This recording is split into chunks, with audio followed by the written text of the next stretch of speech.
భయపడుతున్నారు బ్రదర్. ఇప్పుడు దాని గురించి అసెంబ్లీ పెడతానికే భయపడుతున్నారు కదా.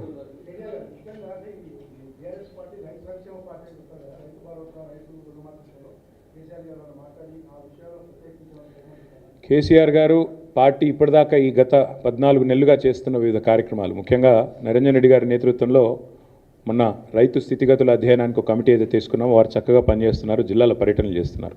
ఇంకోవైపు రైతు దీక్షల పేరిట ఇప్పటికే 6 చోట్ల 6 వివిధ జిల్లాల్లో కార్యక్రమాలు పెద్ద ఎత్తున పార్టీ నిర్వహిస్తూ ఉంది.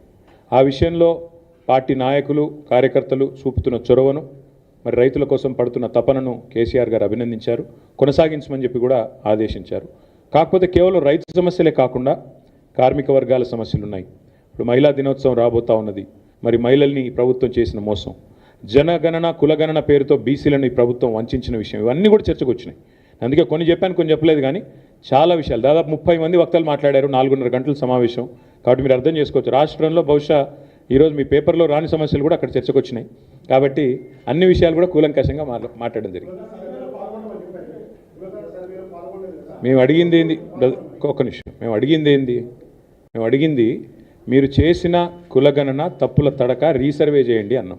మళ్ళీ ఒక పరిహాసం మాదిరిగా, ఒక జోకులాగా, ఎంత సిల్లి అండి, నాకు అర్థం కాదు. అసలు కామన్ సెన్స్ ఉందా ముఖ్యమంత్రికి?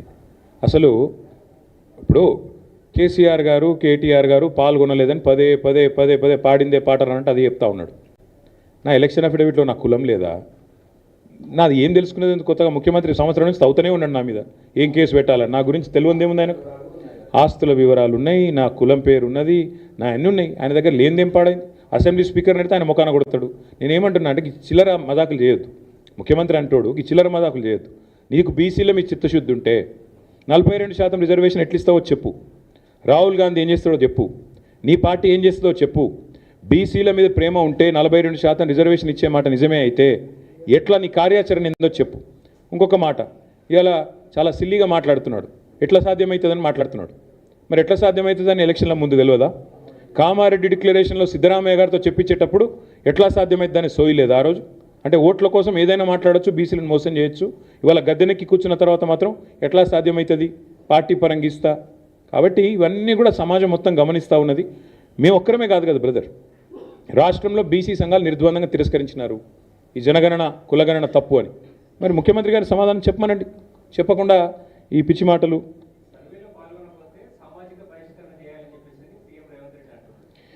ఎవరు బహిష్కరిస్తారో చూద్దాం బ్రదర్. ఎందుకంటే ఆయన ఎవరు దేక్తలేడు, ఆయన బాధ ఆయనకు ఉంది.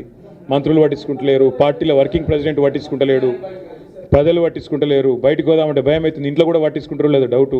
నేనేమంటున్నా అంటే ఈ పిచ్చి మదాకులతో ఎక్కువ రోజులు టైంపాస్ ముచ్చట్లతో గవర్నమెంట్ నడపలేము.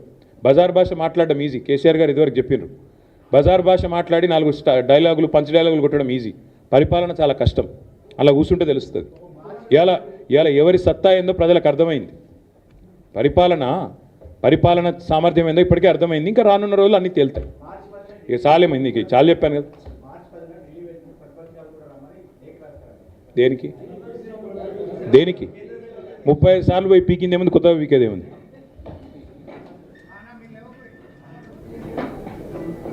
అందరికీ నమస్కారం.